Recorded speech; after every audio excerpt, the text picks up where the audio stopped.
Joining us now to discuss is Dan Geltrude, an accounting professor at Montclair State University. Dan, always good to have you on and to see you here. So if that is correct and if that is accurate, this is because of Putin.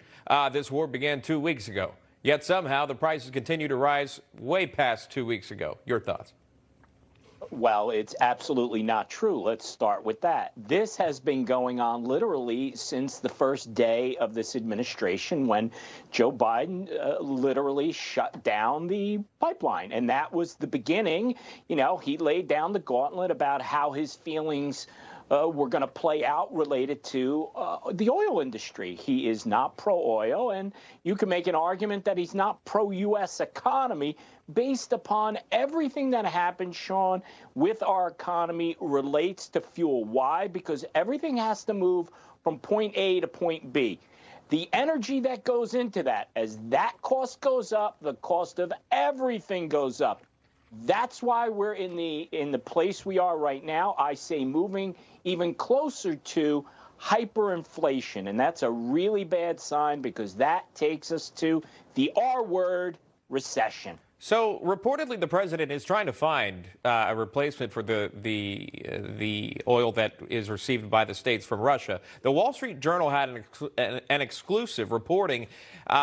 Saudi Arabia and the UAE leaders are declining a call with President Biden in response to banning Russian oil unless the U.S. supports them in Yemen. So they're not taking his phone call unless, again, they support them in Yemen. I believe the White House has pushed back on that. Regardless, that report's out there. But it gets you back to the focus of many Americans say, why aren't you drilling here? Well, that is the big question. And everybody's looking at each other saying, isn't this common sense? We have the fuel here. We have oil here in this country. Why wouldn't we be drilling here? Look, the demand, the thirst for oil around the world has not changed. So let's not go down the path of having a greener planet. Yes, we want that, but that's not happening today. We need oil and fossil fuels for that. So now, does it make a difference where we're drilling for that, whether it's in Russia or in the United States?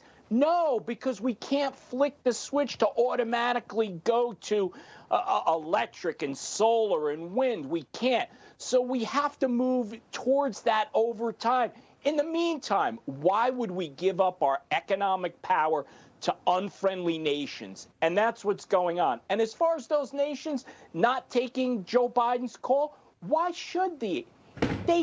He's vilified them for they're making the planet dirtier. So why would they be his friend now? Let me ask you this. This is a talking point that's put out by the White House many times. Jen Psaki saying this, the press secretary, that there are already 9,000 permits out there. They can begin drilling any time. But the rebuttal to that is there may not be oil under these permits, and that's why they're not drilling. Can you elaborate on that? And again, the possibility of, if you really want to help, why doesn't the president come out and encourage drilling? If the permits are out there, push them to do it, or pull back the royalties on it to get these guys, incentivize these oil companies to start drilling. This is kind of a bait and switch approach, right? So you turn around and say, well, the oil companies, they can do anything they want. Aren't 9,000 permits or licenses enough?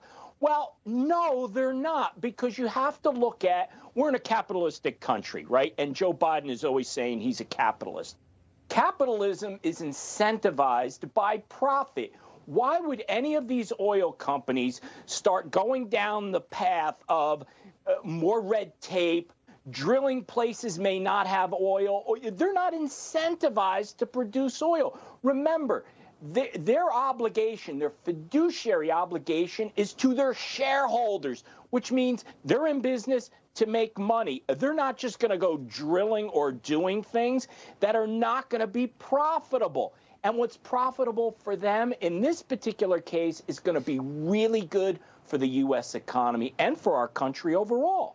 Dan Geltrude helping us to break it down to understand it. It can get complicated, and then some say, well, it's not that complicated. Get going. Good to see you, Dan. Thanks so much. We appreciate it. Thanks, Shaun. Okay.